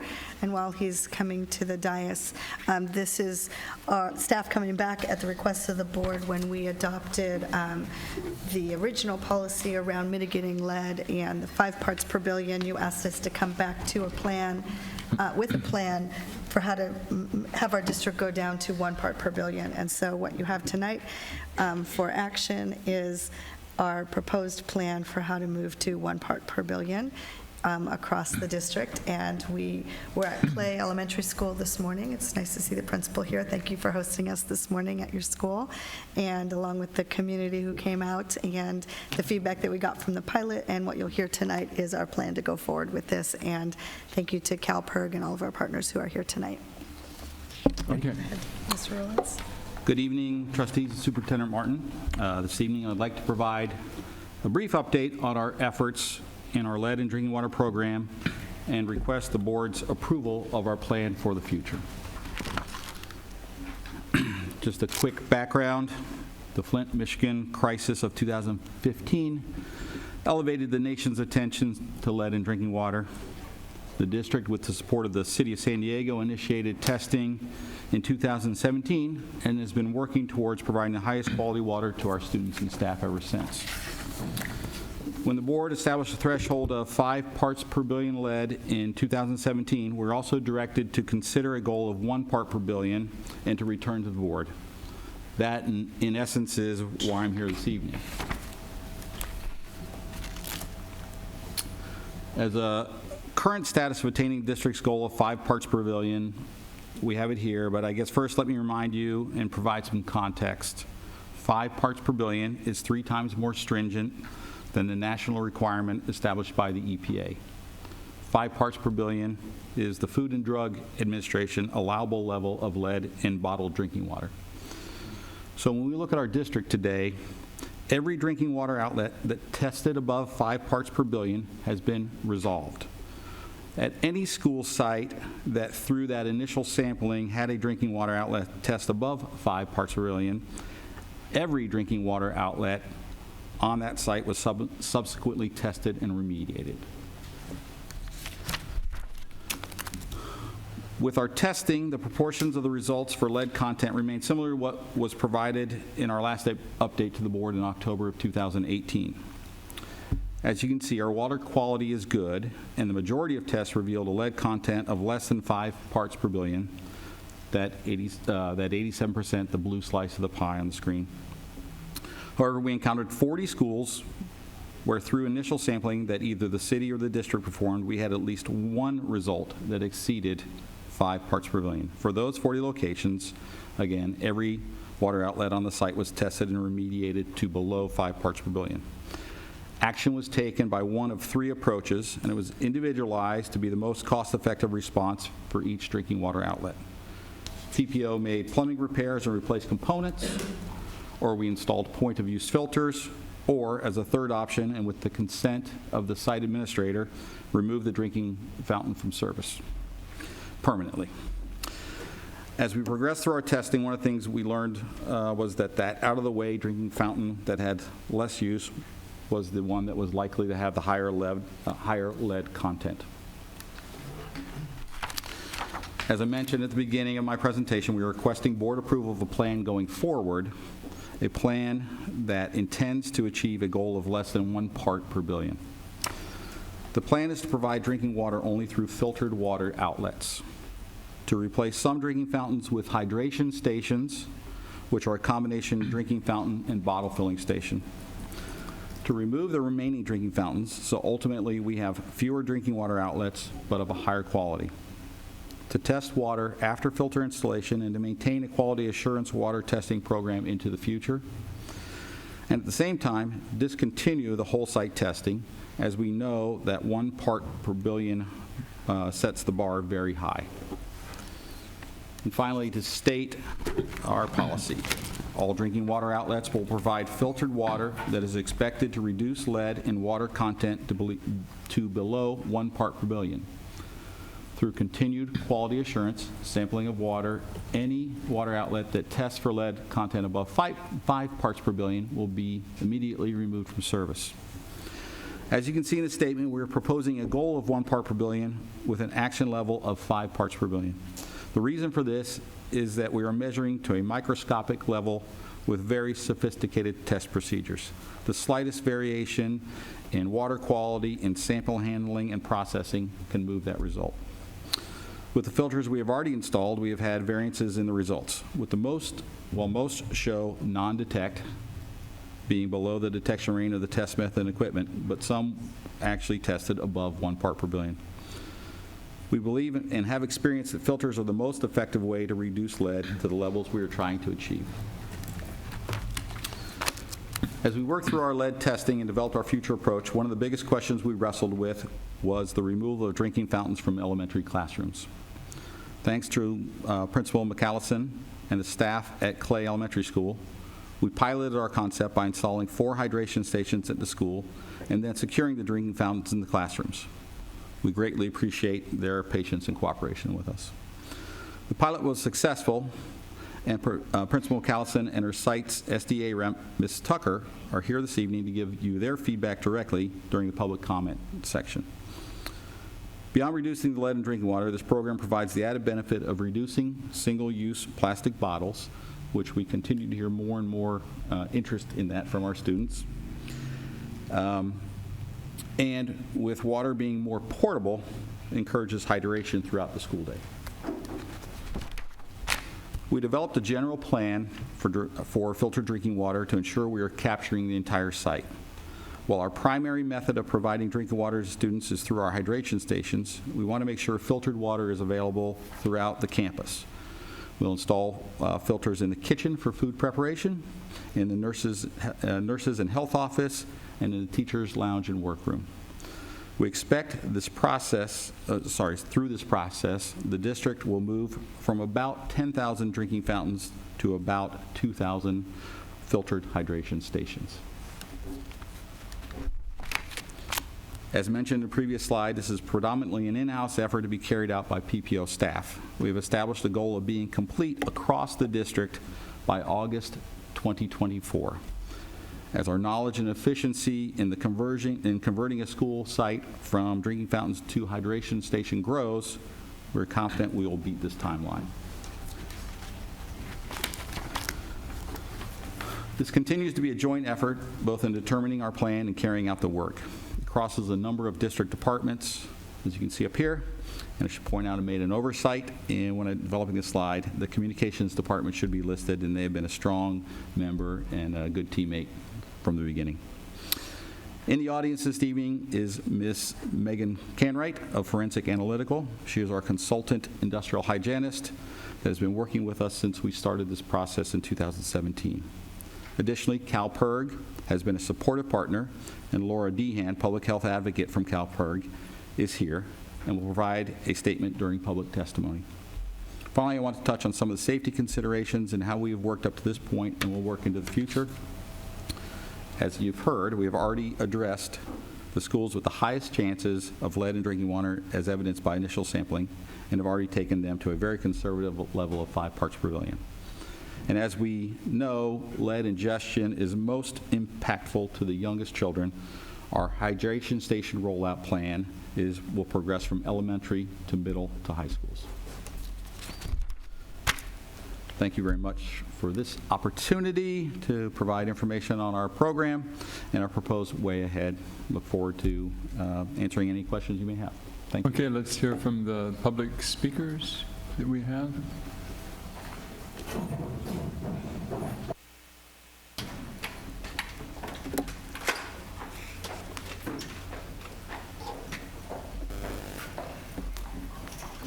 Good evening, everyone. Good to see many of you again. I appreciate having the opportunity to speak to you. In working with Drew and his team, they came out to our school, and the biggest question, I think, for our staff, of course, we all want clean water for our kids. We can all agree on that. But I think the biggest question was, would it take away from instructional time and learning time if kids didn't have access to a drinking fountain in their classroom? So that was a big question for our teachers. And so moving forward and getting their feedback was very important to Drew and his team. And I have to say, they were very excited. But I can honestly say I haven't heard any negative feedback. The only question I've had is how often do we wash our water bottles? So really, I left it up to the teachers and gave them the freedom to set structures for their classroom and what worked for them. And my second, third grade teacher, Miss Tucker, will speak more to what that looks like in her classroom. But from parents, from students, from staff members, it's all been very positive. I fill up my water bottle a few times a day.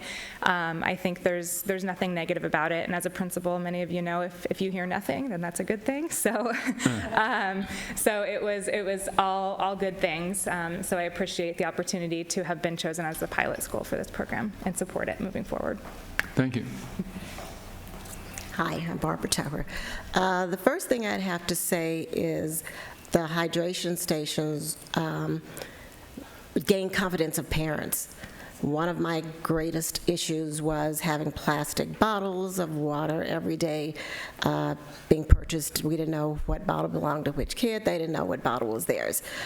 We, too, were fortunate enough to have bottles donated to us. So once we rolled out with the personal bottles, I, too, have parents who labeled mine, so the names were put on there for them. So every day at recess and or lunch, students refill their bottles. We make sure that they're washed every couple of days at least.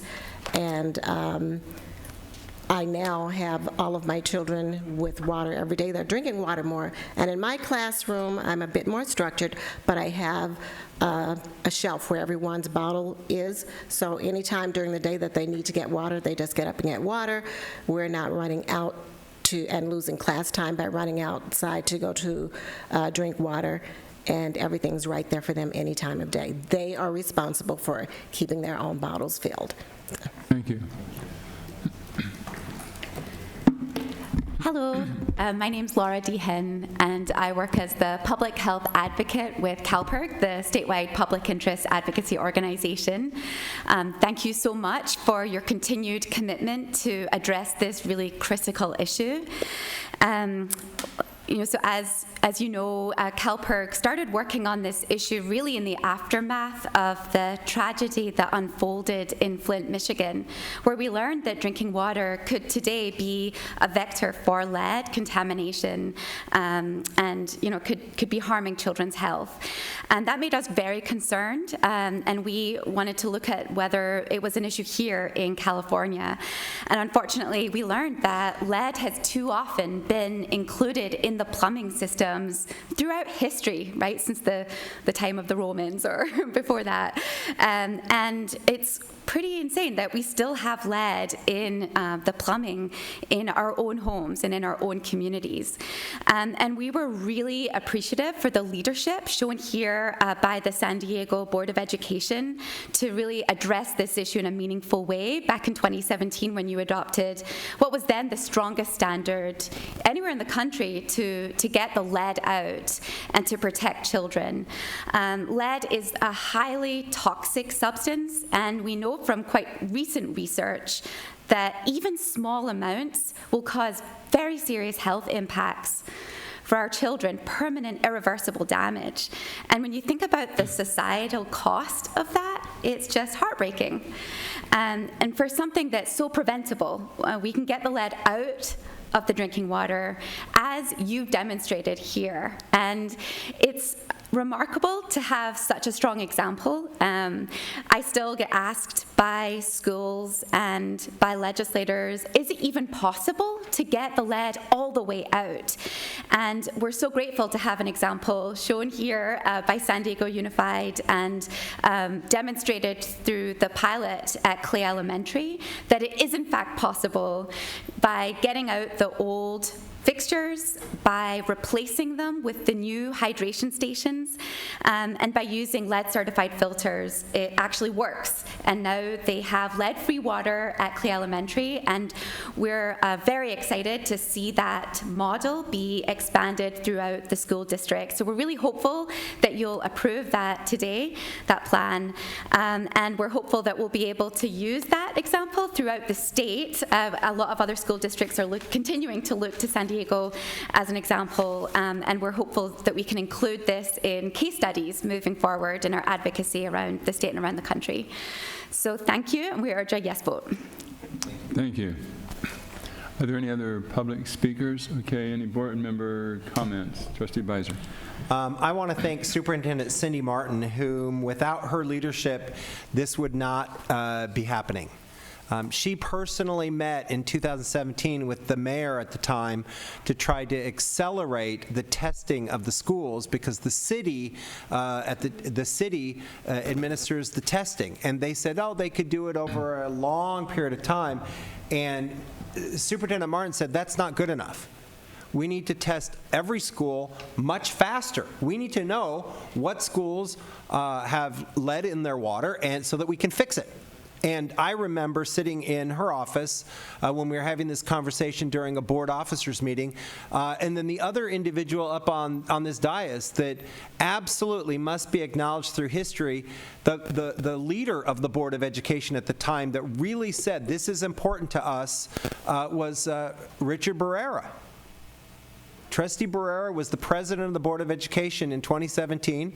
He's the one that worked with Cindy Martin to make sure that we got to this point. And so I want to thank both of you guys for your leadership. And then, of course, when we came to bring forward different proposals to the board, it was approved unanimously. And the concern of finances and how and the processes of getting staff and the PPO and the different folks in the school district to figure out how are we going to make it happen, the thing that I thought was really telling was that we didn't let obstacles prevent us from getting to this point. It's easy to say, we don't have the money, we don't have the staff, we don't have the will, we don't have the ability, capacity, or desire. And instead, we had a completely different philosophy in San Diego Unified, was this is where we need to go, now let's all work together and figure out how to get there. And it was about solving problems and finding solutions to accomplish this goal, which we all know is the right thing to do for our children. So thank you to Cindy, Richard, all the board members that have voted for these measures over the years, and thank you especially to the staff, which have done all the heavy lifting so that we can have this day. And I look forward to the day when all of our schools have these hydration stations with filters to get us to 1 part per billion, a national standard. Thank you. Trustee Winters-Payne. Thank you for those comments, and I too would like to commend the staff and the superintendent and this board for taking action. I attended the press conference today, and as Clay is one of my schools in District E, but one of the things that struck me as interesting was the fact that the order seemed to be from the presentation that the city council was nudging us along when it was the other way around, that the district had to go to the city and beg them to do it sooner, as I recall. Is my memory right there? We really bargained and negotiated a little bit. Just wanted to be sure that order was right there. And the other thing that I would really like to say is that we hear all the time about how we're not transparent and that we're always trying to hide something or we've got something up our sleeves. But as I recall with this, when it came out, we developed a website and all the information went, thank you for confirming that, it went on the website as we were getting it, the public was getting it also. So it wasn't a matter that we were recalcitrants. We were believers and pushed even to pushing the public to pass the bond to help us to get to this point. And I just want to say thank you to staff, superintendent, to the board, and to the general public for passing the bond that helps us to do this. Thank you. Any other comments? Trustee Barrera. First, just a question to Drew. So, Drew, my understanding is, in addition to the incredible benefit of removing the lead from the water, the hydration systems through their kind of secondary filtration also can move other contaminants out of the water. Could you speak to that just Absolutely. a little bit? Yeah. It is a commercial grade water filter. You know, we're targeting lead, but it's all types of other contaminants would also be filtered out in it. Yeah, great, thanks. Thank you. Speaking of spilling water. Yeah. No, thank you. And then, of course, speaking of getting the water out and contaminants, don't sue me, Coca-Cola. And then, of course, the benefit, as the folks from Clay have talked about, of being able to reduce the number of plastic bottles, and we know how important that is to students. Now, I just want to just say again, and I appreciate the comments of Trustees Beiser and Whitehurst Payne. This process has really been San Diego at its best. When we confronted a potential crisis, and Drew, I remember talking to you and the superintendent. The first site that we tested, Emerson Bandini, had a couple of outlets that were above, the EPA 15 parts per billion level. And so at that point, we didn't know what we were dealing with. We could have been dealing with a major crisis. And the way that first as a district we reacted to that was yes to push the city to accelerate their testing timeline, and Trustee Beiser was a very, very strong advocate for making that happen. But the city said yes, and the city had limited staff and limited resources, but they prioritized getting into our schools and doing the testing with us. And so again, we are very grateful for that partnership. But we quickly went through the process of testing outlets in all of our schools, and where we identified thankfully, by the end of that testing process, it was only a few schools that had outlets above the EPA levels, and we quickly shut those outlets down, provided bottled water to all the students, and fixed those outlets. But then the district said, we're going to go farther, and we ourselves are going to test every outlet at every school. And so we commenced, that program, and then established a standard of 5 parts per billion, which is roughly the standard that is in bottled water. And we've been at work to push ourselves to make sure, and it's fantastic news in the report from Drew tonight that all of our tested outlets currently are at no more than 5 parts per billion level. But then we had a partner in CalPERG, and CalPERG came to us and said, you can actually push farther than that, and you can get to below 1 part per billion, which is essentially getting the lead entirely out of the water. And we're asking you to step up as the first school district in the country to be willing to push yourself to get to that level. And as Trustee Beiser said, rather than talking about all the various reasons why we couldn't achieve that level, we said, okay, that has to be the goal that we set for ourselves in this community, but in order to get there, we've got to ask the community to step up. And because to get to these hydration stations in every school, it's going to cost a lot of money.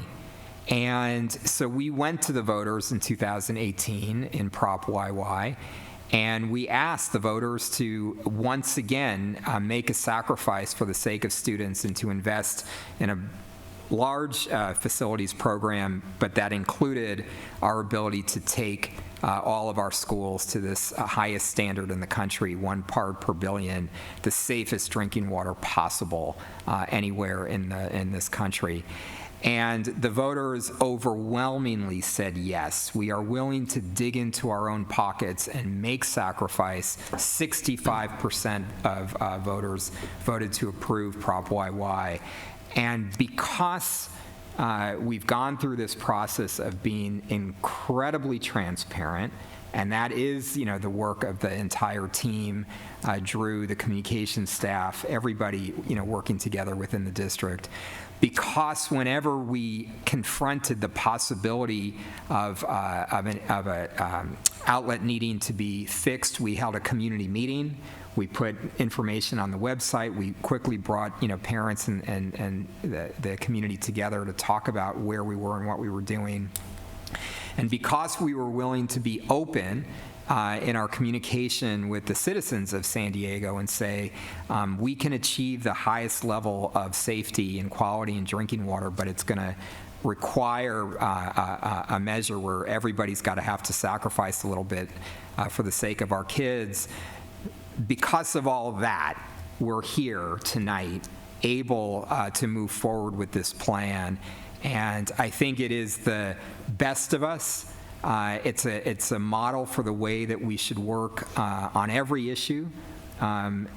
When things are hard, if we're honest with people, and if we are clear that we've got a game plan to address an issue, people will step up. That's been our experience in San Diego. I think sometimes public agencies are afraid of telling the truth because they think that the public somehow can't handle it. In this case, not only has the community of San Diego said we can handle it, we need to know where we are, we need to have a plan, and if that plan is in place, we'll be there and we'll sacrifice and we'll make sure that we can get there, and that's why we're in the place that we are tonight. And thank you for the superintendent for bringing this plan forward for us to take action on tonight. Mr. McQuarrie. Great, thank you, Vice President Beiser, for given the historical perspective. What we're doing here with drinking water is acknowledgement of the. Yeah. Okay. What is it? Cool. Sorry, it's another B. I did. Cool. Thanks. It reminds me of what we did with air conditioning. Mm-hmm. And in a similar way, when we find an issue that affects the health and welfare and prevents us from having quality schools that have quality system for our students, we want to resolve that issue, and when we find a solution, we want to scale that up and make it available for all kids across the district. It's an equity issue. It's just not safe drinking water for kids in certain schools. It's safe drinking water for kids in all schools. And likewise with air conditioning, it's not just cool classrooms. In some of our schools, in our hottest areas, it really is cooled classrooms and instructional environments that are good for all our kids across the district. And I think it's a model that we've been able to develop as we've been transparent, as we've identified issues, as we've worked together with our community and key stakeholders. We've identified those solutions, we've implemented them with integrity, and we are going to get the benefit of the results. And I think as we as we move towards having the best school system in the country, we realize that it's necessary to have the highest quality schools in every neighborhood, and I think we're moving down that road as another example of how we're dealing with drinking water. Thank you. I just want to share that students are very excited about this. So hopefully that's encouraging to the work that everyone's doing. I know at a student equity meeting, I previously brought up to Drew the concern that some of the students, and especially me, have about the excessive use of single-use plastic, especially through water bottles in our schools, and the kind of very awkward filling up of reusable water bowls with the water fountains, twist it on its side and do this kind of thing. So he shared some of this information with me, and I brought that back to my school and shared it with the students in my SP class. Word got out. I know you said high schools get it last, but everyone is very excited if they'll be able to experience that. So I just wanted to share that. Great. Good input on all of this. I think, one of the things that could have happened is we could have fixed the immediate problem, found those few places where we identified the lead, and then we could have hoped that everything else would be okay. And we might have even been lucky in terms of nothing really serious happening.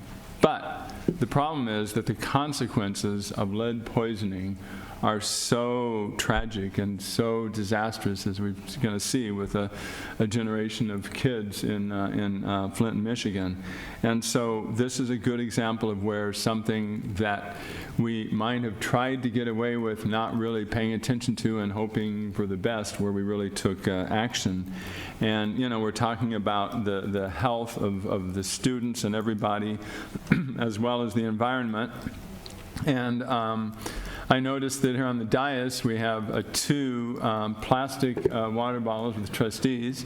We have 2 trustees with aluminum cans, and then we have the student and the superintendent with reusable bottles. And then we have Trustee McQuarrie, who is dehydrated and is soon going to pass out. So anyway, you know, it just kind of shows that, you know, there's these changes are challenging and difficult, and we're really working well on this. So yes, Trustee Whitehurst. Trustee Barrera, you said that about the parent meetings. Yes. In the beginning, I think I tried to attend most of my meetings at Sammer, and I know in the beginning we had a lot of people, the meetings were long, and by the end, no one came at all. So I think they began to understand that we were trying to solve the problem, and they just didn't bother coming. But in the beginning, it was feisty. Right. Could we give some recognition to Summer Naji, who's led us?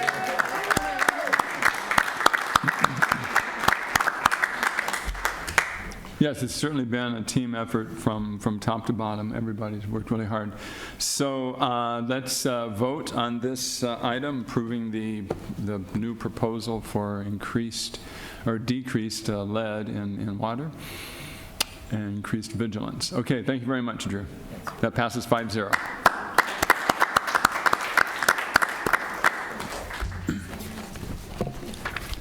Okay, we have already handled the consent agenda. Thank you to Clay for being here. A long day of teaching. Appreciate that. And principal with the press conference at your school this morning. Appreciate you. And now we go to non-agenda public testimony. Yes, we have 1 speaker, citizen. Citizen, okay. So the superintendent needs to send out another training bulletin to teachers and club advisors about how to do proper fundraising.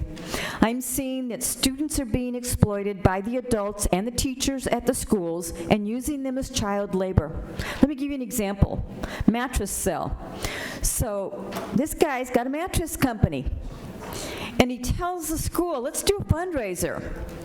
And what happens is you've got all these kids signed up, and they start selling mattresses to their friends and their family. And they got to sign up on these sheets from 8 to noon and from 2 to 4, and everybody's going to sell mattresses. And they get a little kickback for this. They get points and all these different things. But the person that's making all the money is the mattress company. So explain to me how a private company figured out how to get into the public schools and use all the students, sign them up, tell them you've all got to do a certain number of volunteer hours and you're going to sell mattresses. And so that's what the kids were out there doing. They're selling mattresses for a private company.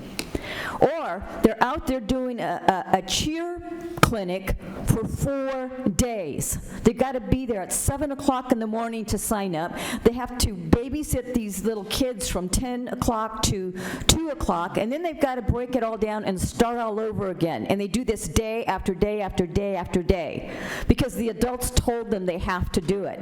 It's not an ASB event. It's called community service. No, it's not. It's called child labor. So I've been bringing up this issue about the illegal way that fundraising is being done. Students are not learning that fundraising by ASB is their activity. They make the choices. It's their ideas. They put it together. We've been watching people do it in high school for years. And then there's fundraising that the adults control, and they tell all the students, and you are going to do the work. And the adults don't care how many hours it takes, because this is free labor. So I'm saying to you, there are tens of thousands of ASB dollars sitting in accounts. They're called money market accounts. I can't get my hands on them because it takes months for your public office to give documents. But there are tens of thousands of dollars that students have fundraised and have never spent, including Point Loma School that had several scholarships that had not been given out in years. In years. Can you imagine? $12,000 sitting in an account that should have been given out this year and last year and the year before, and it was still sitting in an ASB account because the kids were never told it's there. Okay, so we need to do some training on this fundraising stuff. I'm not done with this issue. I'll be back on this issue. Okay, that concludes public testimony. Our next charter meeting will be on March 3rd, another meeting on March 10th. This meeting is adjourned.